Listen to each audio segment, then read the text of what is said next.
কার কাছে করেন? দোয়া করা, দোয়া চাওয়া দুইটাই সুন্নাত। দুইটাই কি? আমরা বলি না যে আম্মা আমার জন্য দোয়া করবেন, আব্বা দোয়া করবেন। হুজুরের কাছে বলি হুজুর দোয়া করবেন।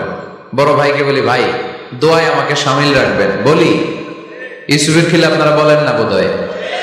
বলেন বলেন, বলবেন। দোয়া চাওয়া, দোয়া করা দুটোই সুন্নাত।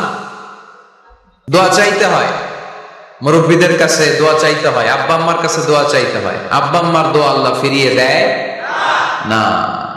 দোয়া চাইতে দেরি, দোয়া কবুল করে নেয় কে? আমরা আব্বা আম্মারে রেখে দিয়ে অমুক দরবারে যাই, অমুক দরবারে যে দোয়া চাই। আসল বড় দরবার যে আমার ঘরে, এটাই ভুলে যাই। আমার আব্বার চেয়ে বড় কোনো পীর সাহেব আমার জন্য হতে পারে? আমার মায়ের চেয়ে বড় দোয়াকারী আমার জন্য পৃথিবীতে থাকতে পারে? পৃথিবীর সবাই মিলে, সব আল্লাহর ওলিরা মিলে কোরআন খতম দিয়ে এখানে ফু দিল একটা গ্লাসের পানির ভিতরে। আপনার আম্মা কিংবা আব্বা শুধু বিসমিল্লাহ বলে আর একটা গ্লাসের পানির মধ্যে ফু দিল, মায়ের দোয়াটা মুহূর্তেই কবুল করে নেবে কে?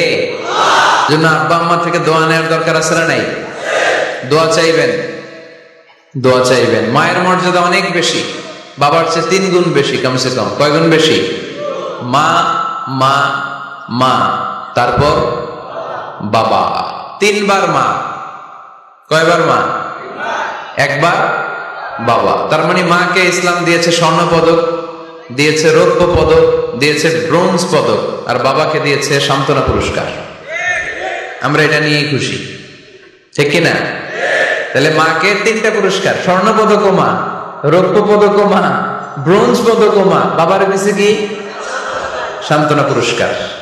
এজন্য মায়ের মর্যাদা বেশি। লাউ কাতা'তা জিলদাক, চামড়া কেটে যদি মায়ের পায়ের জুতা বানিয়ে দাও। ছোটবেলা যে মায়ের বুকের দুধ খেয়েছো, আল্লাহর হাবিব বললেন 1 ঢোক দুধের শোধ আদায় হবে না, ঠিক কিনা? মায়ের 1 ধার দুধের দাম, কাটিয়া গায়ের চাম, পাপোশ বানাইলে ঋণের শোধ হবে না। এমন দরদি হবে কেউ হবে না আমার মা গো। যাদের মা নাই তারা জানে মা না থাকার কি জ্বালা। যাদের বাবা নাই তারা জানে বাবা না থাকার কি জ্বালা। এখন ঘরে ঝগড়া করেন, এখন ভাল লাগে না আব্বা আম্মারে। এখন আব্বা এই ভুল ধরে, আম্মা এইটা বলে, এখন অনেক অসহ্য লাগে। যেদিন চলে যাবে ওই দিন বুঝতে পারবেন মাথার উপর থেকে ছাতাটা নাই হয়ে গেছে, বটবৃক্ষটা চলে গিয়েছে, আর উপদেশ দেওয়ার মতো কেউ নাই, কাছে আগলে রাখার মতো কেউ নাই। এজন্য আব্বা আম্মা থাকতে আমরা যেন আব্বা আম্মার কাছ থেকে দোয়া চাই। আব্বা আম্মার দোয়া কোনোদিন আল্লাহ তাআলা ফিরিয়ে দেয়। অনুরূপ ভাবে মুসাফিরের দোয়া আল্লাহ ফিরিয়ে দেয় না। সফরে বেরোলেই দোয়া করবেন, পারবেন? মনে থাকবে? এখান থেকে ঢাকা যান না আপনারা? আনতা মুসাফির, এখান থেকে ঢাকা গেলে আপনি মুসাফির, দোয়া করা শুরু করে দিবেন।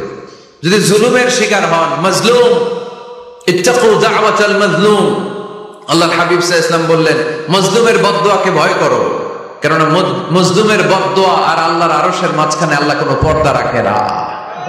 দোয়া করতে দেরি, এই দোয়া কবুল করে নেয় কে? মাজলুমের দোয়া আল্লাহ তাআলা কবুল করে। এজন্য আব্বা আম্মার কাছ থেকে যেন আমরা বেশি বেশি দোয়া নিতে পারি। আল্লাহ তুমি তৌফিক দাও। দোয়া চাওয়াও সুন্নাহ, দোয়া করাও সুন্নাহ। বুঝতে পেরেছেন? দোয়া নিজের জন্য করবেন, অন্যের জন্য করবেন। রাজি আছেন তো? অনেকে বলে হুজুর আমার দোয়া আমি করব, আমি আরেকজনের জন্য করব কেন? ওনারটা উনি করুক, আমারটা আমি করি, এরকম কথা আছে না নাই? না, অন্যের জন্য দোয়া করবেন, এতে লাভ আছে। আপনি যখন কারোর জন্য দোয়া করেন, ফেরেশতারা আল্লাহর কাছে দোয়া করতে থাকে, আল্লাহ যেই দোয়া সে তার ভাইয়ের জন্য করলো, আগে দোয়াটা তার নিজের জন্য কবুল করে নাও। মা মিন মুসলিম ইয়াদউ লি আখিহিল মুসলিম বিযাহরিল গায়ব ইল্লা ক্বালাল মালাক ওয়ালাকা বিমিসলিন। ফেরেশতারা বলে ওয়ালাকা বিমিসলিন, আপনি দোয়া করলেন আল্লাহ আমার এই ভাইটার টাকা পয়সা নাই, তুমি তারে ধনী বানায় দাও। ফেরেশতারা তখন বলে ওয়ালাকা বিমিসলিন, মানে আল্লাহ যিনি দোয়া করতেছে আগে তারে ধনী বানিয়ে দাও। সুবহানাল্লাহ কইতে পারলেন না? আরো জোরে বলেন সুবহানাল্লাহ। একখানা ডর করি কওয়াজি সুবহানাল্লাহ। এইবার বেড়ে গেছে আওয়াজ। একখানা ডর করি হওনাবাজি, এইটা বললে কক্সবাজারের ভাইরা বলতে পারে। ডর করি কইতে হবে, বড় বড় করে আপনার ভাই অসুস্থ, আপনি দোয়া করলেন, আল্লাহ আমার ভাইটা অসুস্থ, তারে তুমি সুস্থ করে দাও। ফেরেশতারা বলে ওয়ালাকা বিমিসলিন, মানে আল্লাহ যিনি দোয়া করতেছে তার কোনো রোগ বালাই থাকলে আগে তারে সুস্থ করে দাও। তো এই জন্য অন্যের জন্য দোয়ার দরকার আছে না নেই? আল্লাহ হাবিব সাল্লাল্লাহু আলাইহি ওয়াসাল্লাম বললেন, দোয়া মুখুল ইবাদা, দোয়া হচ্ছে ইবাদতের নির্যাস। নামাজ পড়লেন, রোজা রাখলেন, যাকাত দিলেন, কিন্তু দোয়া করলেন না, তার মানে আসল নির্যাসটা আপনি মিস করলেন, ঠিক কি না? আরেক বর্ণনায় এসেছে আর দোয়া হুয়াল ইবাদা, দোয়াটাই নাকি ইবাদত। দোয়া যে করতেছেন এটাই ইবাদত। আওয়াজ করে পড়তে হবে আল্লাহু আকবার। এজন্য প্রতিটা সালাতে যখন আমরা নামাজে দাঁড়াই, যখন মুসল্লায় দাঁড়াই, আমরা যখন সূরাতুল ফাতিহা পড়ি, এর মধ্যে আল্লাহ একটা দোয়া শিখিয়েছেন, পড়েন ইহদিনাস সিরাতাল মুস্তাকিম, ইহদিনাস সিরাতাল মুস্তাকিম। ও আল্লাহ, show us the right path, show us the correct path। আল্লাহ আমাদেরকে সহজ সরল সোজা পথ দেখান।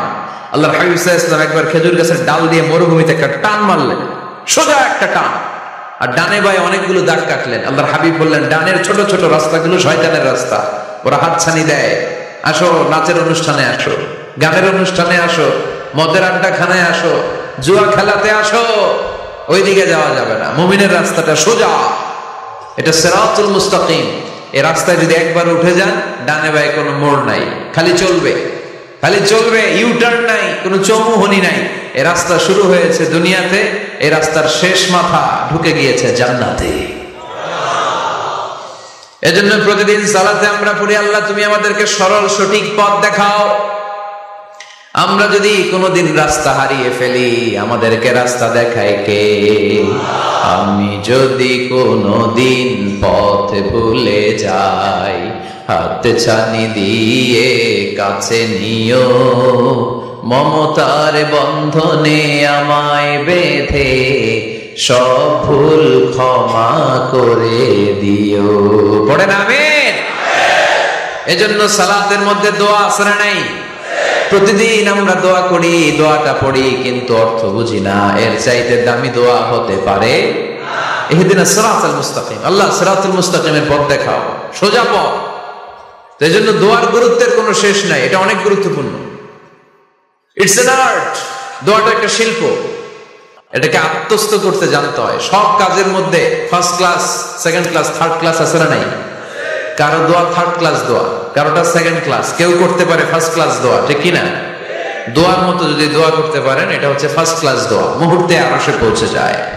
এটাকে রপ্ত করতে হয়, এটার মধ্যে আবেগ জুড়ে দিতে হয়। অনেকে দোয়া করে আবেগ নাই, আছে না নাই?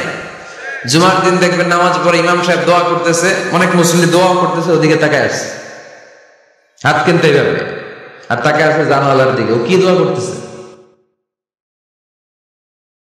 আছে না নাই? এই জন্য দোয়াটা করবেন কায় মনোবাক্যে, খুব আন্তরিকতা দিয়ে, হৃদয় থেকে। আপনার চোখের পানি যেন ঝরে। চোখের পানি যদি কোনো দোয়ার মধ্যে পড়ে, আপনি বুঝে যাবেন এই দোয়া আল্লাহর কাছে কবুল। চোখের পানি এত দাম। দুই ফোঁটা পানি আল্লাহর কাছে সবচাইতে প্রিয়। এক হচ্ছে জিহাদের ময়দানে শহীদের শরীর বেয়ে ঝরে পড়া রক্তের পানির ফোঁটা, দ্বিতীয়টা হলো অনুতপ্ত বান্দার চোখের পানির ফোঁটা। নিজের ভুলগুলো বুঝতে পেরে কেউ যখন কান্না করে আল্লাহর কাছে কাঁদে, তার চোখের পানি চোখ বেয়ে নাকের ডগা বেয়ে মাটিতে পড়ার আগেই ওই ক্রন্দনরত বান্দার জীবনের সব গুণ আল্লাহ মাফ করে দেয়। এজন্য কান্নার কোনো বিকল্প নাই, কাঁদতে হবে, কাঁদলেই ক্ষমা পাওয়া যাবে। তাহলে দোয়া হচ্ছে একটা আর্ট, আমরা বুঝলাম। ইটস অ্যান আর্ট, এটা শিল্প, এটাকে আত্মস্থ করতে জানতে হয়। কেমন করে এই দোয়াটা করলে দোয়া কবুল হয়, কখন করলে কবুল হয়, এটার প্রসিডিউরটা কি, what is the mechanism two be accepted hour সাপ্লিকেশন, কেমন করে কবুল হবে, আজকে এই মেকানিজমটা একটু আমরা জেনে যাব ইনশাআল্লাহ। পরে রাজি আছেন তো সবাই? মানুষের তাকদীরের কোনো চেঞ্জ হয় না। আর তাকদীরু লা ইয়ারুদ, তাকদীরের কোনো চেঞ্জ হয়?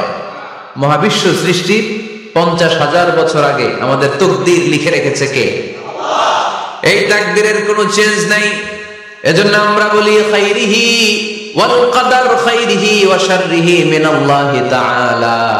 এই তাকদীরের ভালো হোক চাই মন্দ হোক, সব লিখে রেখেছে কে? আল্লাহ। এটার কোনো চেঞ্জ নেই, এটার কোনো সাধারণত রদবদল নেই, এটার কোনো পরিবর্তন নাই। আত-তাকদীরু লা ইয়ারুদ্দু ইল্লা বিদ-দুআ। আল্লাহর হাবিব বললেন মানুষের তাকদীরের কোনো পরিবর্তন হয় না, চেঞ্জ হয় না, তবে তাকদীরের কিছু অংশ যদি কখনো চেঞ্জ হয়ে যায় দোয়ার বদৌলতে আল্লাহ এটাকে চেঞ্জ করে দেয়। কি পাওয়ার দেখছেন? তাকদীরও চেঞ্জ করে ফেলে দোয়া, তাকদীর চেঞ্জ হয়ে যায়। আমরা প্রায় শুনি মুমূর্ষু রোগী, ক্যান্সারে আক্রান্ত, বাংলাদেশের সবচেয়ে বড় ডাক্তার ঘোষণা দিয়েছে বাঁচবে না, বেশি বাঁচলে 3 মাস। কয় মাস? এরপরেও দেখা গেছে উনি 10 বছর বেঁচে ছিল। এরকম নজির এদেশে আছে না নাই? কিভাবে বাঁচলো? দোয়ার বদৌলতে। কিসের বদৌলতে? তো এটা যে অনেক গুরুত্বপূর্ণ, এটাকে আপনারা ফিল করেন, টের পান আপনারা? এটা অনেক powerful. It's like a missile. যুদ্ধে যেমনি সেনাবাহিনীরা মিসাইল হামলা করে, মিসাইল হামলা করলে যেমনি মিসাইল লক্ষ্যবস্তুতে যে ভেদ করে, দোয়ার মতো দোয়া করতে জানলে দোয়াটাও লক্ষ্যবস্তু যে স্পর্শ করে। সুবহানাল্লাহ পড়বেন না? আর সিলাহুল মুমিন, দোয়া হচ্ছে মুমিনের অস্ত্র। শুধু AK-47, মেশিন গান, চাইনিজ কুড়াল এগুলো আমাদের অস্ত্র না মিয়া। আমাদের অস্ত্র হলো দোয়া। রাতের তাহাজ্জুদের জায়নামাজে চোখের পানি ছাড়ার যে দোয়া, এটা আমাদের সবচেয়ে বড় অস্ত্র। চিল্লায় বলতে হবে ঠিক কি না? এর চেয়ে দামি অস্ত্র আমাদের নাই। এটাই মুমিনের সবচাইতে বড় হাতিয়ার। দুনিয়ার সব কিছুর খেলা যেখানে শেষ, সব কিছুর কারিশমা যেখানে শেষ, ওইখান থেকে দোয়ার কারিশমা শুরু হয়ে যায়। এজন্য আল্লাহ বলেন ক্বালা রাব্বুকুম উদউনি আস্তাজিব লাকুম। ও আমার গোলাম, তুমি আমারে ডাকো, আমার কাছে প্রার্থনা করো, আমার কাছে হাত তুলে চাও, চাওয়ার মতো চাইলে সব আমি দিয়ে দেব। আবার আল্লাহ বললেন ওয়া ইযা সাআলাকা ইবাদি আন্নী ফাইন্নী করিব উজিবু দাওয়াতাদ দাঈ ইযা দাআন ফালিয়াস্তাজিবু লি ওয়ালিউমিনু বি লাআল্লাহুম ইয়ারশুদুন। ও নবী,